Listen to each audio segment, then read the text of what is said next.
welcome to Level Up with the CEC. My name is Ari Fox, and today our guest is Katherine Nohr. Katherine Nohr is the author of Land Sharks, Freewheel, VO2 Max, and Managing Risk in Sport and Recreation, and is also the host of Much More on Medicine, which is a live streaming television show in Hawaii. As Katherine, you're from Hawaii. And I'd like to welcome you to Level Up. Why don't you tell us, or start to be the show off a little bit by telling us a little more about you and your background and how you got involved in all this. Well, thank you, Ari. I'm really happy to be here today and share with you a little bit about my expertise in sports risk management and law. I've been handling sports matters for about 15 years and recently decided to add esports into the mix because it's an exciting new area. And right now, I think we have a lot of challenges with legal and risk management issues, especially with COVID. And so anyway, aloha from Hawaii. Yeah, well, I wish I was in Hawaii. I am virtually, sort of, in a lot of ways. Not in the ways that I'd really like to be. But it is hot and warm and sticky here, so. But we definitely don't have the same kind of views and clean, clear water and palm trees and everything else. So I've never been to Hawaii, but I'd love to come. Anyway, so we're getting into, one of my first questions here is, what are the legal challenges which arose out of the canceled of live events right now because of the pandemic? I mean, what do you see that is the challenges that now we didn't see before, but obviously we see now. And as you can see, even going into possibly a post-COVID situation, the casinos and other event people that hold a lot of people are taking preparations. I mean, was there something more you can add to what we'll see as a consequence of the COVID issue? Well, I think there's going to be quite a delay in returning to live action sports like you see behind me. And I put that in for inspiration of where we can be. It's interesting because yesterday I interviewed a senior vice president for Hawaiian Airlines about what they're doing to instill confidence in travelers and getting back on an airplane. And when you think about getting on an airplane that it's packed with people and that they're able to do that. In fact, Hawaii, we're opening up for inter-island travel on June 16th without a 14-day quarantine, which we've had in place for quite some time now. And listening to what they're doing leads me to have some confidence that esports when we're looking at performance situations or in arenas or larger areas anyway, that it's possible and that we may find ourselves being able to come back faster than we had. But we might have to do things a lot differently, like start with not having as many fans or spectators in the arena or in the event locale, and gradually increase the numbers and just see how it goes. But there's a lot of issues. We already know about social distancing and sanitation, and there are particular sprays that can be used to sanitize areas that might be difficult for people. I recently, since I follow a lot and I run events myself, I've been following a lot about situations where, we have coming to contact with surfaces and the issues with surfaces in regards to COVID. But what I found and what I've read is that what is the CDC's stance on surfaces is that the likelihood of you actually contracting COVID from a surface is way less than actually being in contact and talking to somebody face to face for a minimum of 5 minutes or something like that. So we're now, knowing that, and in regards to surfacing, does a mask then just take care of that issue? Okay. Well, what was interesting to me in what I learned yesterday was that the airlines have done some contact tracing in terms of people who had COVID, and they looked at who sat around them on the airplane. And what they found is that the people that were in their vicinity on the airplane did not contract it. And partly because there were barriers in front because of the seats and barriers behind because of the seats. And most of the people on the aircraft were facing forward and focused on what they were doing, whether it was watching a movie or looking at their phone or reading or something like that, that normally they're not engaged in active conversation on the plane.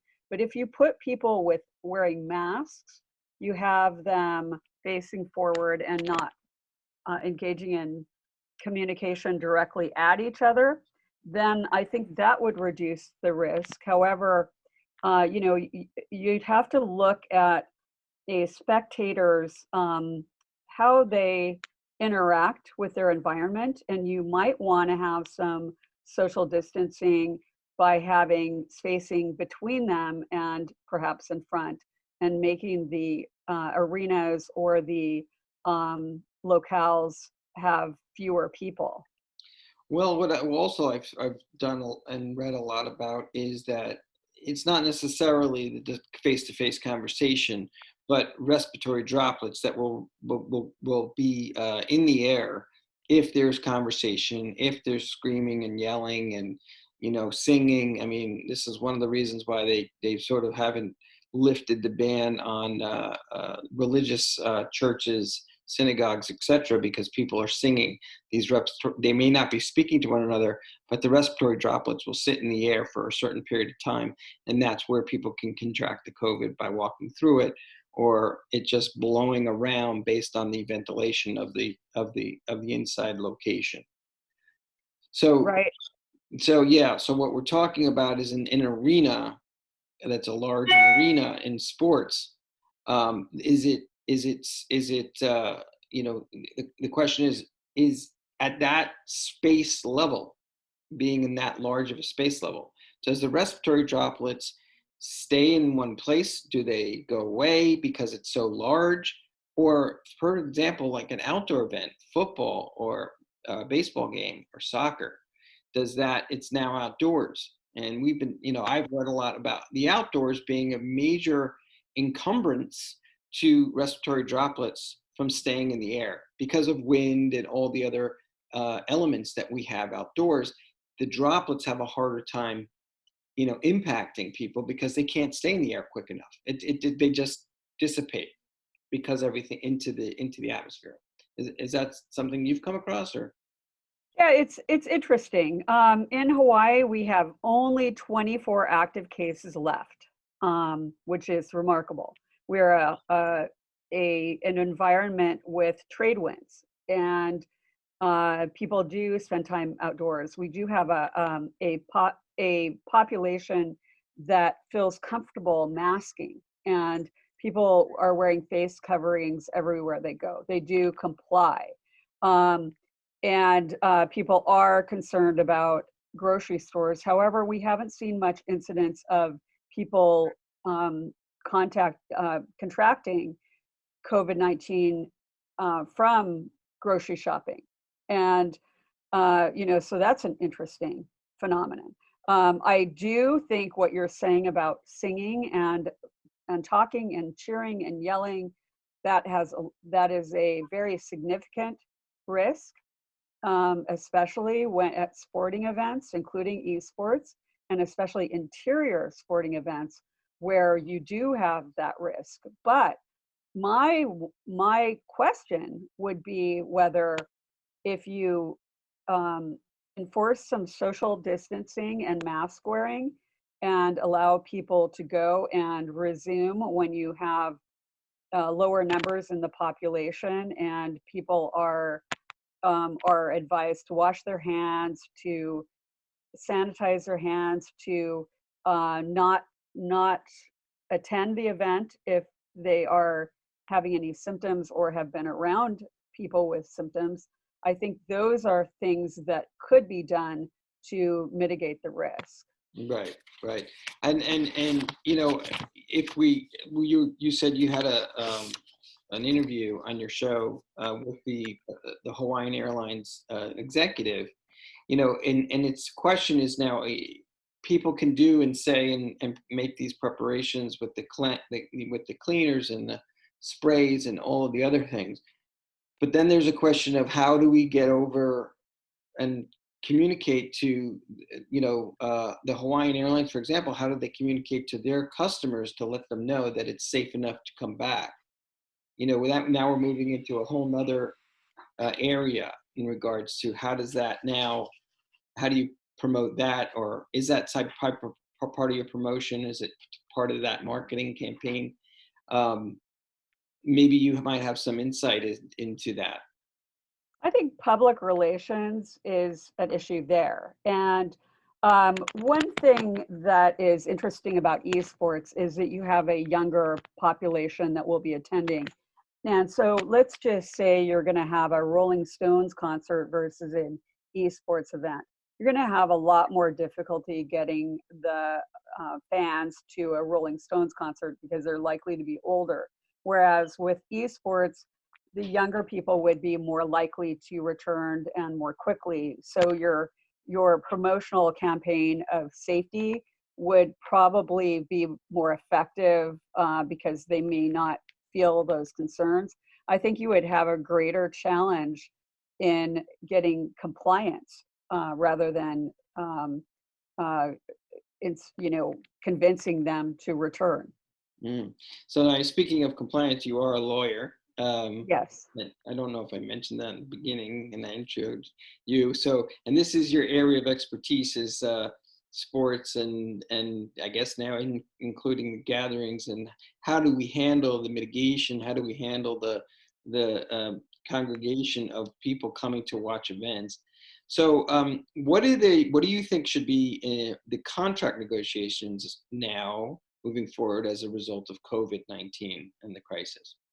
One of my clients have had a challenge with getting out of contracts because with the shutdowns and the pandemic, and it's been a really difficult challenge to try to enforce contracts where there's no mention of a pandemic it's called the force majeure clause, and the force majeure clause will say that the contract will be void or something will happen with the contract if there's like acts of war, strikes, acts of God, those kind of things. Right. And before the pandemic, a lot of people who entered into contracts didn't pay that much attention to that clause.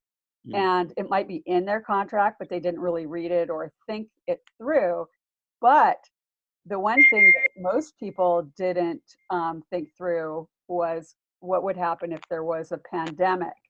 And in the future, when negotiating contracts, there should be an inclusion of pandemic or virus, or like in any kind of contract, including insurance contracts, when you're considering them, that you need to ask the question: does it specify pandemic or virus? And also renegotiation of contracts that have already been entered into. You may want to do that in order to include COVID-19 or a pandemic or virus. It's interesting you mentioned that because the in the 1918 flu pandemic, the medical profession took a lot of notes from that experience and what they did at that point in time regards in the medical community. Why do you think that the legal community never looked at that? Did they not think there would be another pandemic?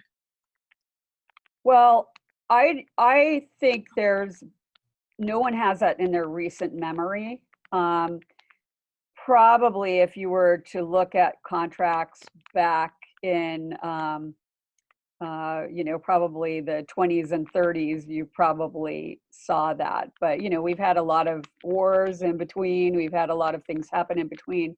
And our pandemics, like, um, H1N1, I mean, they've been pretty minor. They haven't resulted in major shutdowns. This is the first time in any recent history that we have had major shutdowns. And I think um, this was pretty shocking to people, including the legal profession and those who have negotiated contracts. Right. So, moving going back into the esports, you, would you recommend that the organizers or tournament organizers change their liability waivers now, with response to what's happening? I mean, moving forward, I think all people that are creating events probably have to include that in their clause somewhere. But Yeah. how do you feel that the esports, knowing that's a younger demographic and knowing that um, they weren't really affected as badly as the older groups. Do you think really still esports needs to have some kind of liability waiver now? Okay, every organization, every event should have liability waivers. It kind of depends on what level you are, but I work with a lot of organizations and with their liability waivers in updating them to include the COVID-19 or pandemic language, because essentially when you sign a liability waiver, you are um, basically noting that you understand what the risks are. You're acknowledging the risks of the event. And a new risk that we never foresaw was that people could contract COVID-19 or some derivative of it when they're at the event. And the concern is, or they're playing as a player, or they're a vendor or whatever. So wherever there are liability waivers, they're outdated now and they need to be updated to include the proper language in accordance with the law of the particular jurisdiction. And what a liability waiver does is it doesn't mean that someone can't sue you, because anyone can sue. But what it does is it provides a very strong defense if you are sued. And I really am in favor of liability waivers, because I have represented athletes and represented organizations in response to lawsuits, because I've been a litigator for a long time. And where there has been a liability waiver, there's a reasonable chance that you can file a motion for summary judgment, or essentially a motion to dismiss the action. And many times, the cases are dismissed in response to that motion because of a liability waiver. Right. So was there an international liability waiver that China had when this all started? Yeah, well, yeah, I think we just have to focus on our own organizations and what kind of risk that we are, we're willing to undertake, and make sure that we do those um, tasks that will allow us to have less chance of being sued, or at least be able to get out of it. It's sort of a little bit of an insurance policy to have that liability waiver. So that's basically the liability waiver is definitely a way for esports organizations, tournament organizations, and events that are doing anything involving video gaming and congregation of people in any place, regardless whether it's a video gaming event, esport tournament, or anything sport event, is to always have this new liability waiver in regard to COVID-19. And it's funny because we talked. I jokingly mentioned that if there was an international liability waiver for China, but there are countries and people that are creating tort claims against China. Oh, sure. Is this something you think will happen? And how does that get prosecuted? Just out of curiosity. Well, international law is a lot more complex, and it's difficult because of what, excuse me, what the venue is, what the what's the applicable law. It's quite complex, and esports is an interesting sport because it's a very international sport where you do have teams that have people from different jurisdictions. And for example, you might have someone who lives in Europe, and the team is based in California, and everything in the contract is California law. That European athlete may have a very challenging time um, entering into or being engaged in litigation so far away in a different jurisdiction. Yeah, it seems it can be quite challenging when you're dealing with it, especially esports, because esports is definitely an international uh, experience. But in the last 3 months and 4 months, esports just pivoted and did everything online, and a lot of the community live there anyway. So as long as everybody's sitting in their own homes, I suppose there's no there's no liability there. So there is ways around to mitigate the liability in regard to congregating people by having things online. But our nature as humans is to constantly is to eventually congregate and to connect with one another. We saw that with all of the protests now, with all these people running around in the streets for George Floyd. And I mean, it is definitely something I think will never go away in regards to how people will meet, how people will conduct business. Um, and it's a matter of now, how do we get people to really feel safe again to come back into that fray? But also, as you're pointing out, the protections that we need to put in place for the person throwing the event in regard to liability for COVID now, as opposed to all the other things, the force majeure of, you know, things that can't be controlled, beyond our control.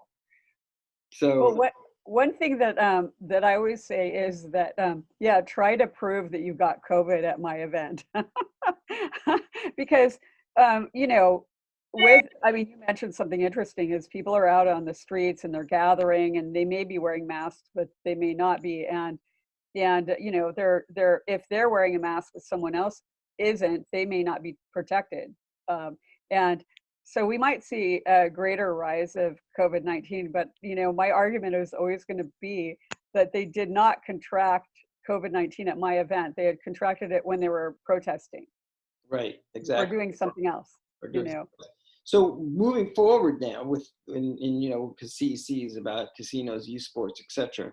What do you expect the players to see when they return to traveling in the area, oh, all of that? I mean, okay, now, yeah, and that's a really how do the interesting team question. organization, or how do the team owners protect themselves from a player contracting something? uh, could the player turn around and then sue his employer, the organization that owns the rights to his playing that video game? And because he had to go, that was his job. I mean, even now that's the other thing is employers that have people that have to go to a workplace also have risk of liability. Absolutely. And what's interesting about that is keep in mind that we have workers' compensation, and the workers' compensation system in the United States, that is designed to prevent employees from suing their employer. They go through the workers' compensation instead. So if they get injured on the job, or whether they contract a disease or whether they get injured, then they may seek to make a workers' compensation claim. However, it's an issue that's up in the air as to whether COVID-19 would be considered an injury under workers' compensation law that would be compensable. And so I think that will play out in the upcoming years and in different jurisdictions, because each jurisdiction has different work comp laws. And there is, certainly people may feel that they have risk in traveling. They do because they're going out of their house. Anytime they go out of their house, there's a risk of contracting COVID, of course. But I was quite heartened by the things that the airlines are doing in order to keep the passengers safe. And I was surprised that, we kind of think, oh, that recirculated air in the planes is really scary. But actually, it's sort of a myth. A lot of airplanes have very good air, and they use HEPA filters, and they have outside air coming in, and the way the air circulates, it seems that actually doesn't cause COVID risk. But I guess it depends on the airlines, and there are a lot of things that are being done in airports and in airplanes all over the world to um, decrease the risk. For example, in the United States, you're probably going to have your temperature taken by like National Guard or something before you go through TSA. TSA has made significant changes in how they handle touch points. And you're probably going to have to wear a mask on the plane, and the plane has been cleaned, and a lot of things have been done to make it a cleaner environment and a more safer environment. Well, that's good to know because I know my parents are flying up from Florida next week. So, they're elderly, so I'm hoping that, and we've gotten them prepared with masks and gloves and everything else. And I even know that it's probably the best time to fly now because the planes are doing their utmost, the airlines are doing their utmost to keep it as clean as possible. If they don't, they're not going to be in business. Right. The one thing that I don't uh, believe in is basically gloves, because the thing is, unless you're changing the gloves all the time, they are cross contaminant. Right. And so, and also I think it's important, when I just gave a seminar on safe travel, and one thing that I would do is I would bring multiple masks with you and put them in separate baggies, and then change your mask at times. Like, for example, if you feel like your mask got cross contaminated, then you have another mask that you can put on. Right. So moving forward now, esports generally, other sports, esports in particular, though, because it's kind of like what we're talking about. Um, how important is now for them to make sure that they're insured? And I guess that would go for any sporting place too, or any sporting gathering or event gathering. How important now is it to put these insurance policies in place so that people that are coming, to protect the host of the event? Insurance is actually part of risk management. It's the risk financing part. There's the risk assessment, risk control, and risk financing. And so every business needs to address the risk financing. Are you going to accept the risk yourself, or are you going to transfer it to someone like an insurance company? And the best thing to do is, with considering the COVID situation, is to have a meeting with your insurance broker and to discuss all of your policies and talk about what happens if someone contracts COVID-19 at my premises. Am I insured for that? And make sure, and also think about, now if they do and they file a lawsuit and they actually someone died because of it, or was on a ventilator and hospitalized, and the bills are big and it's a big claim, then you want to make sure you have enough insurance that would cover. So make sure that you have sufficient insurance. I always say get the most insurance that you can reasonably afford. Right. So, I wanted to just see if there was anything else you wanted to add, and what's coming up for Katherine Nohr after post-COVID, and what are you guys, what are you working on? And Well, I'm really excited about helping people in esports because I understand that esports is in terms of its more prominence in the global picture, that it certainly there isn't a lot of history of risk management and actually lawsuits. So I'm excited about working with um, companies and teams and players about um, their legal issues, their contract issues, their risk management issues, and I'm working with um, organizations in terms of getting allowing them to return to play. Returning to play and returning to events is an important thing in our society. And um, I realize that esports has been going on and even gaining more popularity during this time. But we do want esports to return to the arenas, and I'm happy to help anyone make that happen.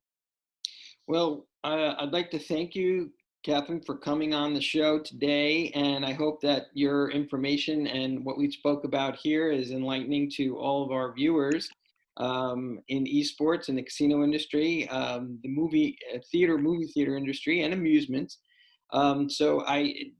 Bottom line is liability is very important. Insurance is very important more than ever now in regards to COVID and what's happened with this pandemic moving forward. So, we all want to be safe. And, the Casino Esport Conference is September 8th through the 10th. And I really hope to meet you there in person. If, maybe I'll talk with you offline to talk about how we can get some liability in there. All right. Anyway, I'm looking forward to that conference, and I feel comfortable getting on a plane that time as long as they lift the 14-day off island ban in Hawaii so that I can fly to the mainland. So I look forward to seeing you there. All right. Take care. Have a good one. Aloha. Aloha.